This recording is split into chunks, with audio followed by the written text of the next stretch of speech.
ప్రభునందు ప్రియమైనటువంటి సహోదరి సహోదరులారా, తెలుగు బైబిల్ నాలెడ్జ్ ఛానల్ వీక్షించడానికి వచ్చిన మీ అందరికీ ప్రభు నామం పేరట శుభాభివందనములు తెలియజేస్తున్నాను.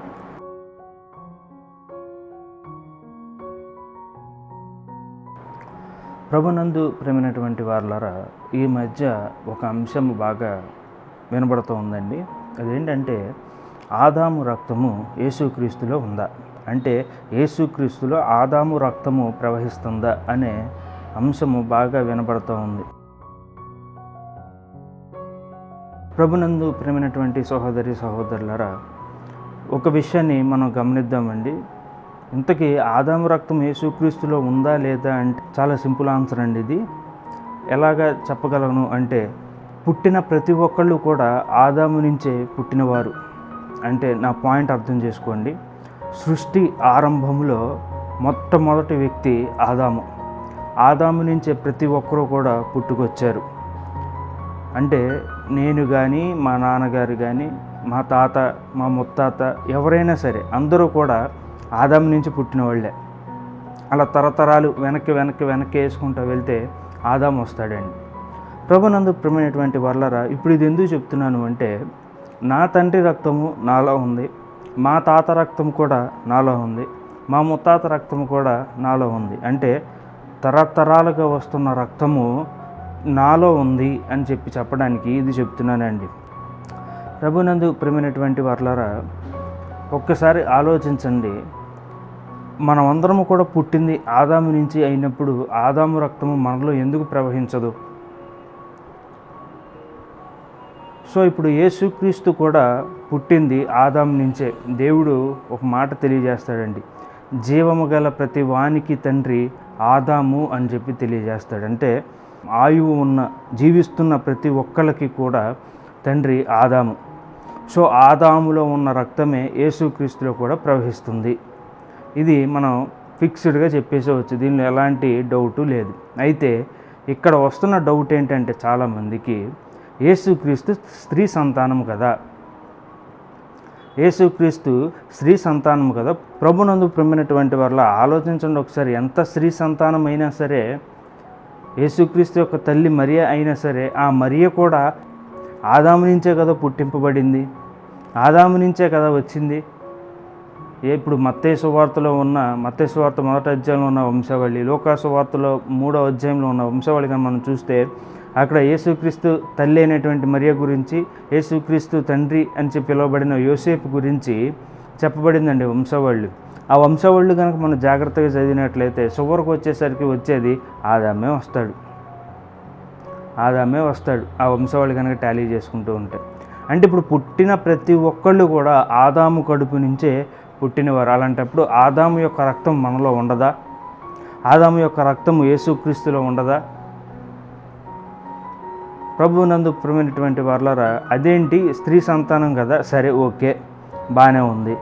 ప్రతి ఒక్కళ్ళు రక్తము కూడా ఆదాము నుంచే పుట్టుకొచ్చింది అని చెప్పి అంటున్నారు. ప్రతి ఒక్కళ్ళు కూడా ఆదాము కడుపు నుంచే పుట్టారు అని చెప్పి అంటున్నారు కదా. అంటే ప్రతి ఒక్కళ్ళు కూడా ఆదాము రక్తమే ఉంది అని చెప్తున్నారు. మరి అవ్వకుందా? మళ్ళీ చెప్తున్నానండి, సరే బాగానే ఉంది. తన పితరులు కాబట్టి, పితరుల యొక్క రక్తము సంతానానికి వస్తుంది కాబట్టి రక్తం ఉంది, ఆదాము యొక్క రక్తం ప్రవహిస్తుంది అని చెప్పి అంటున్నారు. సరే, ఇప్పుడు ప్రతి ఒక్కరికి ఆదాము యొక్క రక్తం ఉన్నప్పుడు మరి అవ్వకు కూడా ఆదాము యొక్క రక్తం ఉందా? ప్రభునందు ప్రియమైనటువంటి వారులారా, వాళ్ళు ఏం చెప్తున్నారంటే ఒకసారి చూడండి. పరిశుద్ధ గ్రంథంలో ఆదికాండం 2వ అధ్యాయం 21 నుంచి కొన్ని వచనాలు మనం చూడండి ఒకసారి. అప్పుడు దేవుడైన యెహోవా ఆదామునకు గాఢ నిద్ర కలుగజేసి అతను నిద్రించినప్పుడు అతని ప్రక్కటెముకలలో ఒక దానిని తీసి ఆ చోటును మాంసముతో పూడ్చివేశాను. తర్వాత దేవుడైన యెహోవా తాను ఆదాము నుండి తీసిన ప్రక్కటెముకను స్త్రీనిగా నిర్మించి ఆమెను ఆదాము వద్ద తీసుకొని వచ్చాను. అప్పుడు ఆదాము ఇట్లనెను, నా ఎముకలలో ఒక ఎముక, నా మాంసంలో మాంసము, ఇది నరులో నుండి తీయబడిన గనుక నారి అనబడును. నందు ప్రియమైనటువంటి వారులారా, ఈ వచనాలు కనుక మనం చదివినట్లయితే, దేవుడు ఆదాముకు గాఢ నిద్ర కలుగజేసి ఆదాములో నుంచి ప్రక్కటెముక ఒకటి తీశాడు, మాంసాన్ని తీసి అవ్వని చేశాడు అని చెప్పి రాయబడే ఉంది. కానీ రక్తాన్ని తీసి అవ్వని చేశాడా అని చెప్పి ఇప్పుడు ప్రశ్న వేస్తున్నారండి. చాలా సింపుల్ ఆన్సర్ దీనికి. ప్రభునందు ప్రియమైనటువంటి వారులారా, రక్తము అన్నది ఎక్కడ పుట్టింపబడుతుంది? రక్తము అన్నది ఎక్కడ తయారవుతుంది అంటే బోన్ మ్యారోలో తయారవుతుందండి, అంటే ఎముక మూలుగులో తయారవుతుంది అని చెప్తూ ఉంటారు. కాబట్టి మీరు గూగుల్ సెర్చ్ కూడా చేసుకోవచ్చు. రక్తము అన్నది ఎముక మూలుగులో తయారవుతుంది. సో ఇప్పుడు దేవుడు ఆదాము దగ్గర నుంచి ఒక ఎముక తీశాడు అంటే ఆ ఎముక మూలికలో రక్తము ఉన్నట్లే కదా. అంటే ఇప్పుడు ఆదాము రక్తముతోనే కదా అవ్వని తయారు చేసింది. అవ్వను పుట్టించింది ఆదాము యొక్క రక్తము చేతనే కదా. ఆ ఎముక తీసాడంటే ఆ ఎముకలో రక్తము కూడా ఉంది. అంటే ప్రభునందు ప్రియమైనటువంటి వారులారా ఆలోచించండి, అవ్వలో కూడా ఆదాము యొక్క రక్తమే ప్రవహిస్తుంది. సో ఇప్పుడు మనం నేర్చుకున్న అంశం అన్నీ కూడా ఒకసారి మనం గ్యాదర్ చేసుకున్నట్లయితే అసలు ఫస్ట్ వారు వేసిన ప్రశ్న ఏంటంటే యేసుక్రీస్తులో ఆదాము రక్తం ఉందా అంటే ఉంది. ఎందుకు ఉంది అంటే పుట్టింపబడిన ప్రతి ఒక్కళ్ళు కూడా ఆదాము కడుపు నుంచే వచ్చారు. మా నాన్న, తాత, ముత్తాత, అలా తాతలు వెనక వెళ్ళినట్లయితే ఆదాము వస్తాడండి. ఆదాము వస్తాడు. సో ఆదాము యొక్క రక్తమే క్రీస్తులో కూడా ఉంది.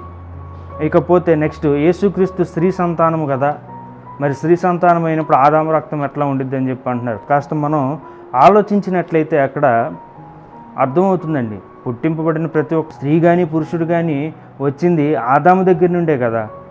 సో ఇప్పుడు ఆదాము రక్తమే కదా ప్రవహించేది. సరే బాగానే ఉంది, మొత్తం అందరూ కూడా ఆదాము రక్తంతోనే పుట్టారు అనుకుందాం. మరి అవ్వకి ఎలా ఆదాము రక్తం వచ్చింది అంటే ప్రక్కటెముకలో ఎముక అన్నది ఒకటి తీశాడు కాబట్టి ఆ ఎముక మూలుగులోనే రక్తము వచ్చింది కాబట్టి ఆ రక్తము ద్వారానే అవ్వని చేసినట్లుగా మనం చూస్తున్నాం. సో ప్రభునందు ప్రేమైనటువంటి వారులారా, ఇంకా మీకు సందేహాలు ఏమైనా ఉన్నట్లయితే కామెంట్ రూపంలో తెలియజేయండి, లేదా డిస్క్రిప్షన్లో ఆ ఫోన్ నెంబర్స్ కలవో ఆ ఫోన్ నెంబర్స్ కాల్ కానీ మెసేజ్ కానీ ఇచ్చేసి సందేహాలను తీర్చుకొనగలరు. ప్రభు నామానికి స్తోత్రం. మీ అందరికీ నా వందనాలు.